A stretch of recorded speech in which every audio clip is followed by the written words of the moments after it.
Hey guys, this is Joey from Film Flipside. I usually don't do reviews of movies, video games, or TV shows, but I'm gonna make an exception on this part because it's about The Witcher. Really quick though, to those who don't know what The Witcher is about a monster hunter named Geralt of Rivia and his adventures. That's it, the end.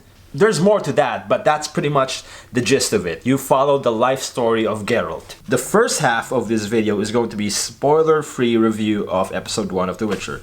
The other half would be spoiler-ish, or would have spoilers. So I want to start off with my history on The Witcher. I grew up loving the fantasy genre.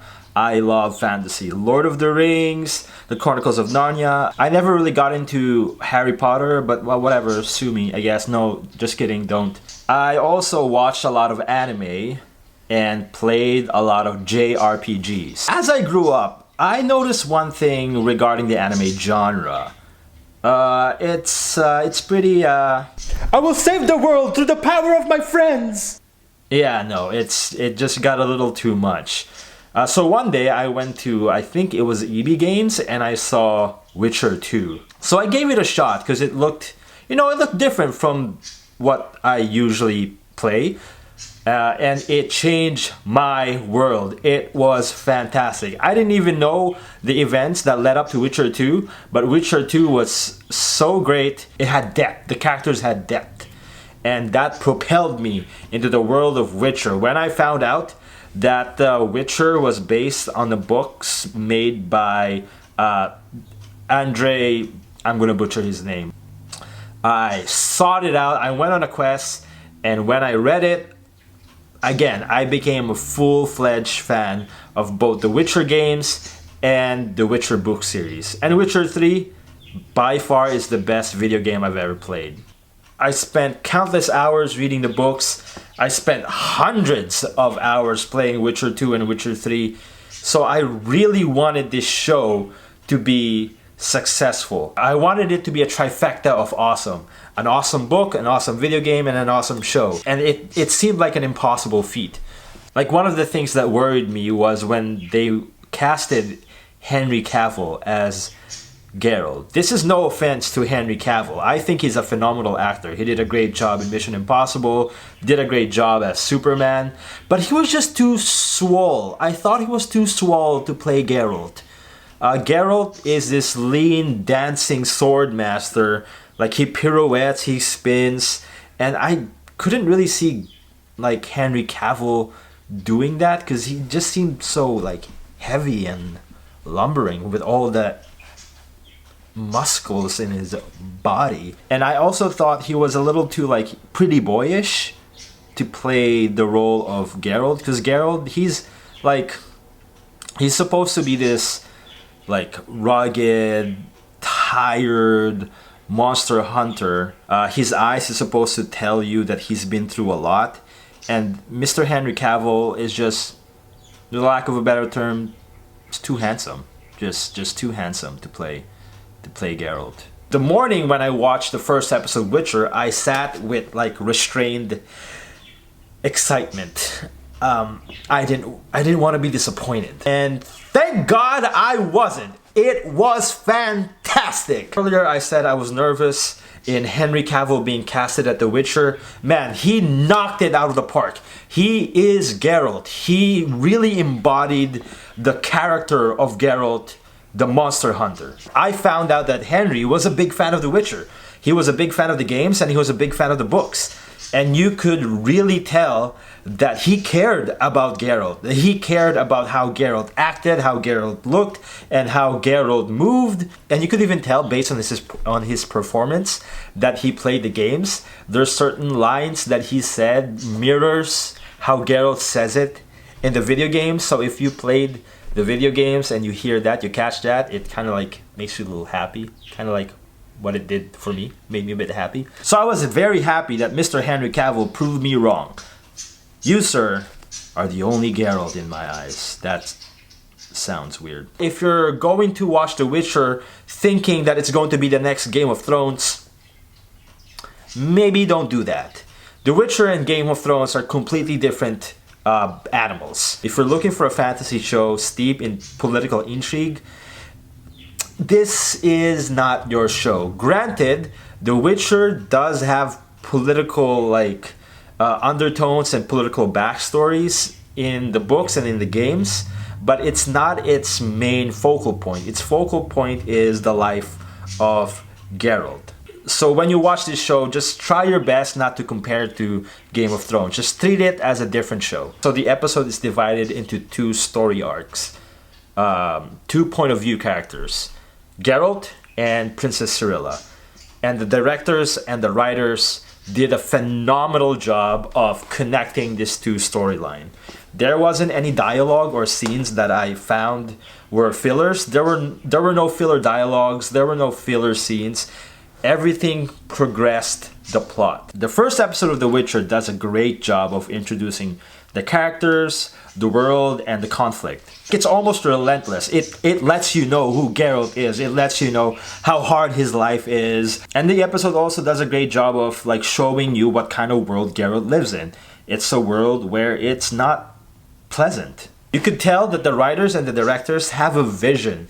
They have a goal for this season, at least, just based on watching episode 1. And the magic is also really well presented in this show. It's a soft magic system. It doesn't tell you how it works or why it works. Magic in The Witcher is used by characters to help them in certain tough situation, but it doesn't guarantee success. There's actually one scene in the episode where magic is used, but it didn't work out. So I like how they don't treat magic as a get out of jail free card. Bam, blue eyes white dragon, boom, you win. And wow, can I just quickly talk about the fight scenes? And I just want to really quickly talk about the fight scenes in this episode. There is a particular part where Geralt fights a character, and it's just like watching and usually some fight scenes that are made in Hollywood, you could kind of tell that the actors are not the one who's really doing it when they cut to a close-up shot of their or a close-up shot of a sword going in through the body, whatever, because the camera people don't want you to show the face of the stunt people, right? But what I really like about the fight scenes in The Witcher is most of it is done in a medium or wide angle shot, so you could really see the spin, the pirouettes, the blocks, and it's like a dance. It's a beautiful dance of death. Overall, episode 1 is a great time. If you're not a fan of The Witcher coming in to watch the show, I promise you, you will become a fan after this. And if you're a fan of The Witcher, whether it be books or the video games going into the show, I promise you, you will remain a fan. In fact, maybe you will become even more of a fanboy, like I have become.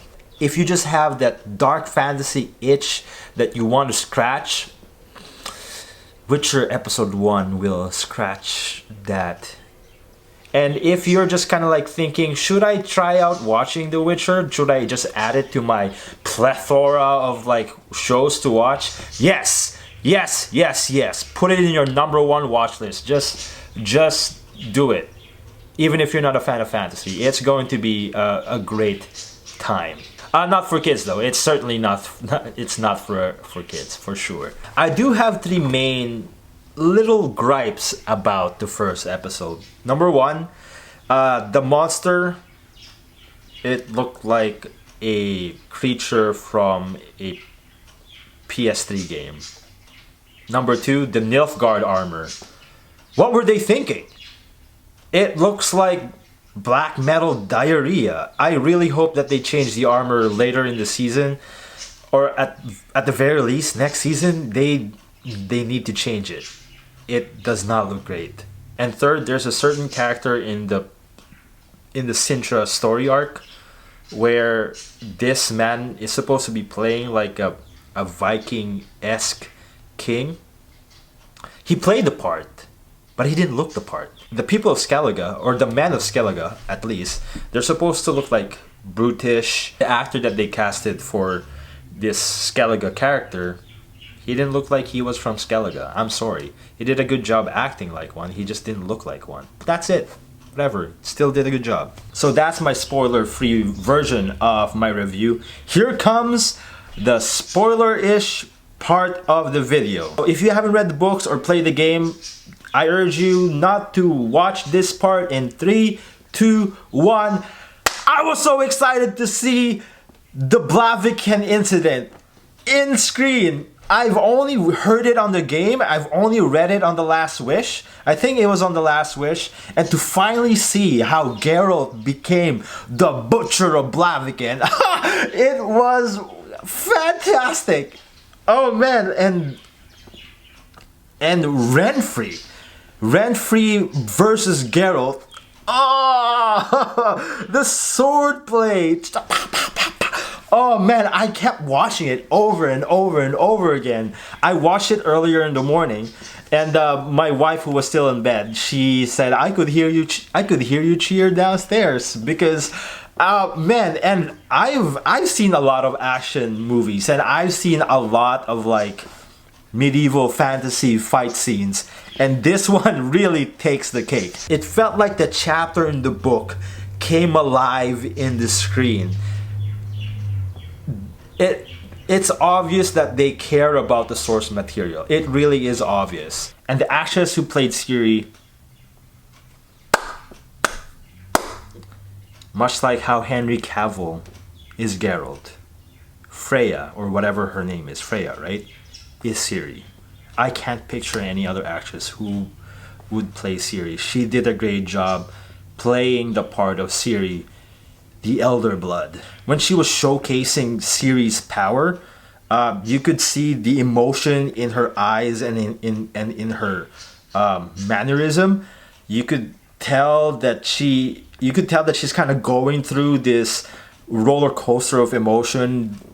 Her kingdom is being destroyed. Her grandma just died, Queen Calanthe, and now that she could apparently make earthquakes happen. Like, it's the range of emotion that this actress could do is the part where the part when the Queen of Sintra and Ciri was like saying their goodbyes. Oh, it got me in the feels.